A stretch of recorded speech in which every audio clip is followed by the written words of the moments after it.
Um, we actually do have a few minutes on news, having listened to everyone for any further reflections that you might have at this point. Um, I feel grateful that we have a circle where the refined or the chiseled collective consciousness have come through in a way clarifying the question for itself, or really holding it, and piecing it by part and really looking at each part of it. So, the practice, the deepening of practice, the authenticity with which we practice, the vulnerability once we are in a situation where we have to practice, and how all of that comes together to the service or to the honoring of that thread within and without. So thank you, each Did one you of you. hear anything new? uh, I um, I think in every second there are some new revelations. So the content itself, I don't think that I heard new content. Did I hear the new context? Yes. Libby. I would like to ask just a question of clarification, because when you introduced Anuj, you said he was a monk.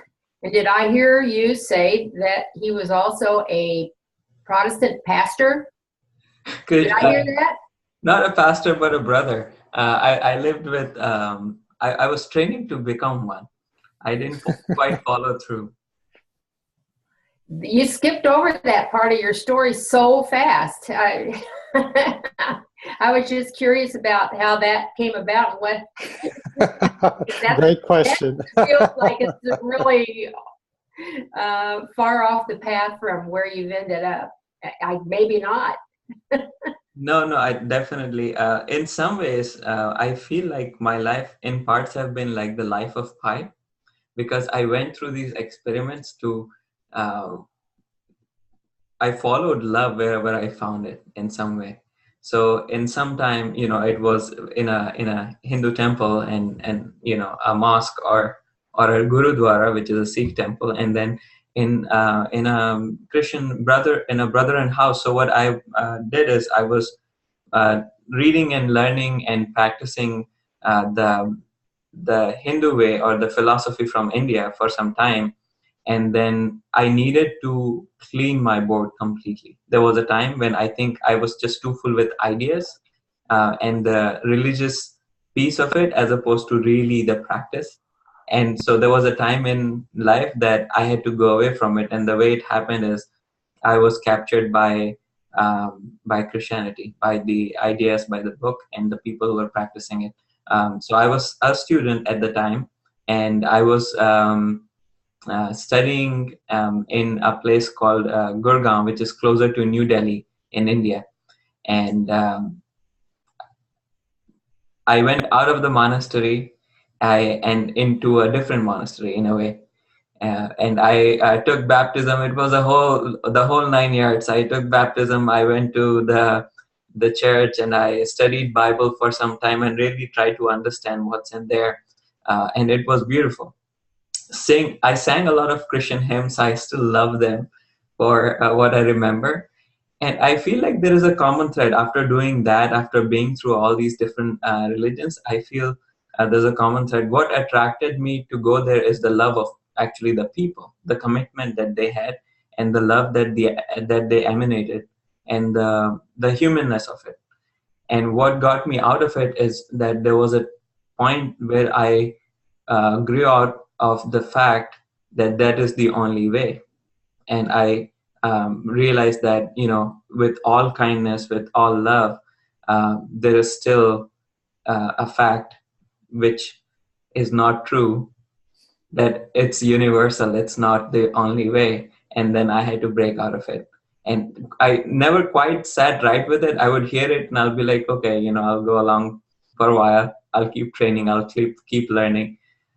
So I still keep in touch with all my friends there, and there's a big family there, and I've learned a lot from them. Thank you. Maybe time for one more question or reflection from anybody, and then we'll move into our checkout too. You get it. So in your bio, you're about Sufi now, and so can you talk a little about how you found the Sufi path and why you're still on it? I guess this one. Well, he was telling us about how he found his teacher, who was a Sufi teacher, right? But anything else you want to say, Anuj? Yeah. Yeah, to add to that, right?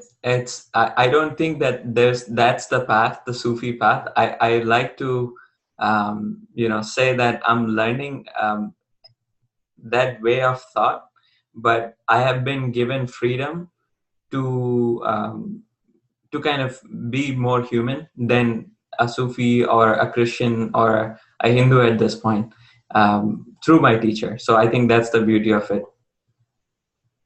Thank you. Okay, Wendy, last word before checkout. Yeah.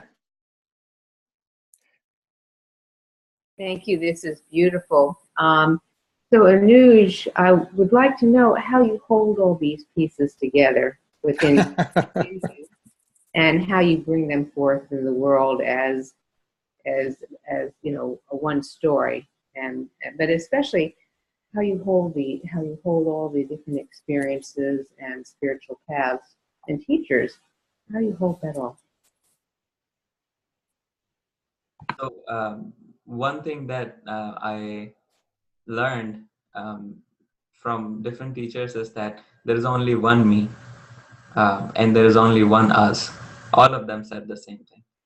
So it may sound different, there are different traditions, but if it is in me, then it is just me, just one me, and in the sense that there is one consciousness holding all of that. And if there is only one, then there is no two. So there is no confusion of bringing things together. In my head, the way it works is there is a very common thread, and I think that is being kind. It kind of surpasses everything. In Chinese, there's a Chinese proverb with martial art I learned that, which says all under heaven. And the way it was said by the ruler was in a very different connotation. People didn't really understand it. There was wars to bring everything under one kingdom for a long time. But what he meant is that it is all under heaven anyway. That, and then again, in martial art, this part of the body is considered heaven. The other parts relate to other parts. And so I think it's not so much the headiness of it, but really the heart is one. And I have felt throughout that humility and kindness, and really the authenticity to connect, right? Feeling that I want to learn. I really don't know anything. Even coming into this circle, I kept asking Arya, why are you asking me to do this? I really don't know much. I'm going to learn a lot, which I did. So I think that has been the saving grace for me. Thank you so much, Anuj. Can you imagine everyone who's asking why? I'm thinking this conversation, the title of this circle is Interfaith Spiritual Travelers Circle. Could you think of any conversation that would embody that more than than this one?